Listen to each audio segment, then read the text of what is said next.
धाराशिवच्या माढा तालुक्यातील वाकाव या गावामध्ये सीना नदीला आलेल्या पुराने संपूर्ण वाकाव गावाला वेढा घातलाय। गावातील प्रत्येक घर, प्रत्येक रस्ता पाण्याखाली गेला होता।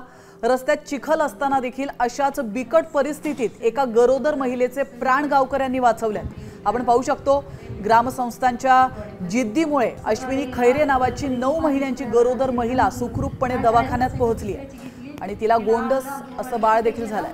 तिथं पण काही पाणी होतं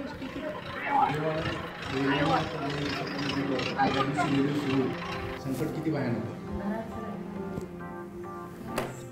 आणि या 9 महिन्याच्या गरोदर असल्यामुळे त्यांना दवाखान्याला नेणं गरजेचं होतं। कुटुंबानं त्याचे दीर, सासू सासरे, पती आणि शेजारच्या 2 लोकांनी हा निर्णय घेतला की हा पूर चिखल तुडवत आपण यांना कोणत्याही परिस्थितीत दवाखान्यात न्यायचं। 2 ते 2.5 किलोमीटरचा त्या पुराच्या पाण्यातला, चिखलातला आणि रेल्वे ट्रॅकच्या कडेने असलेल्या खडीतला प्रवास केला। प्रसंगी त्यांचे पती दीर यांनी त्यांना उचलून घेतलं, कधी हाताचा धीर दिला, बार्शीला आल्या आणि त्यांची सुखरूप प्रसूती बार्शीतल्या दवाखान्यात झालेली आहे।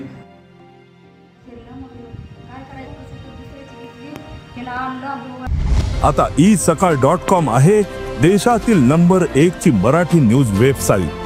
प्रत्येक अपडेटसाठी isakal.com ला नक्की भेट द्या।